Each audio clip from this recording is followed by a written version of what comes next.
어떤 귀인이요 왕위를 받아 가지고 오려고 먼 나라로 떠나게 됐어요. 그리고 10명의 종들에게 각각 한 문화씩을 주면서 내가 돌아올 때까지 장사를 하라고 말씀했어요. 그런데 이 한 사람은요 주인이 장사하여 이윤을 남기라고 하는 그 명령에 순종하지 않고 주인이 준 그 한 문화를 수건에 쌓아 두었었다가 가져왔다는 거예요. 왜 이 한 사람의 종은 받은 한 문화를 수건에 쌓아 두었습니까? 주인에 대한 잘못된 생각을 가지고 있었기 때문입니다. 주인이 왕권을 가지고 다시 돌아올 것이라고 하는 그 확신이 없었기 때문입니다. 오늘 많은 하나님의 사람들이 이 한 문화를 남긴 종처럼 내가 믿는 주님을 잘 모르고 있다는 거예요. 왜 오늘 우리가 순종하지 못합니까? 왜 오늘 우리가 충성하지 못합니까? 내가 믿는 주님을 온전히 알지 못하고 그 주님을 신뢰하지 못하기 때문에 내가 충성을 못하는 거죠.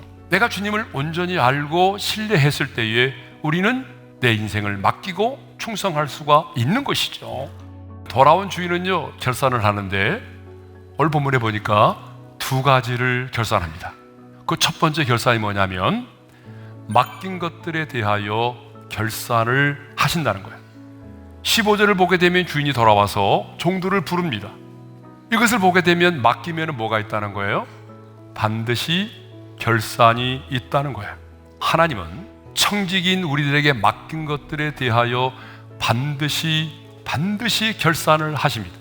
주님은 당신의 자녀된 우리들에게 시간을 주셨어요. 물질을 맡겼어요. 달란트를 주셨어요. 어떤 사람에게도 지위를 주셨어요. 그것만이 아니라 여러분의 가정의 자녀들까지도 우리에게 맡기셨어요. 그러므로 하나님이 우리 각 사람에게 주신 것들에 대해서 어떻게 그것을 관리하고 활용했는지를 반드시 물으신다는 거예요. 주님은 열매만을 가지고 우리를 평가하지 않아요. 그 일에 대해서 내가 얼마나 헌신하고 충성했는지 그 동기와 과정까지도 하나님은 평가하신다는 거잖아요. 돌아온 주인은 한 문화로 10문화를 남긴 종을 잘하였다, 착한 종이여라고 칭찬을 해주셨습니다. 그런데 한 문화를 그대로 수건에 쌓아두었다가 가지고 온 종에게는요 악한 종이라고 말씀을 하셨어요.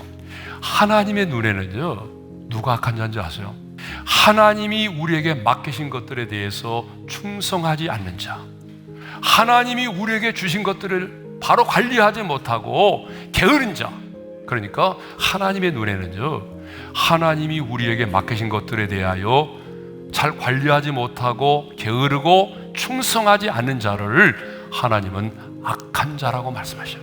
자, 2번째로 주인이 돌아와서 결산하는데 주님의 왕되심을 인정하지 않은 자를 심판하신다는 거예요.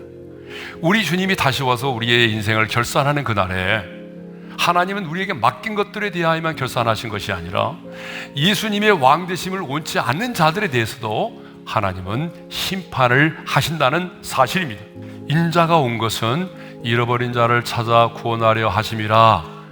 이 말씀을 하신 이후에 주님이 곧바로 하신 말씀이 문화의 비유예요. 그러니까 예수님의 관심은 뭐예요? 언제나 잃어버린 자에게 있다는 것이죠.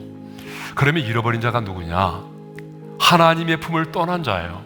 하나님과 상관없이 내가 내 인생의 주인 되어서 인생을 살아가는 사람들이에요. 죄와 죽음의 문제를 해결받지 못해서 불타는 지옥을 향하여 달려가고 있는 그 사람들이에요.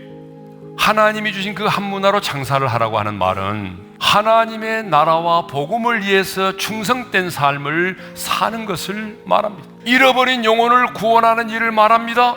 선교적인 삶을 사는 것을 말합니다. 그러므로 악한 종처럼 하나님이 내게 주신 한 문화를 수건에 쌓아두지 말아야 됩니다.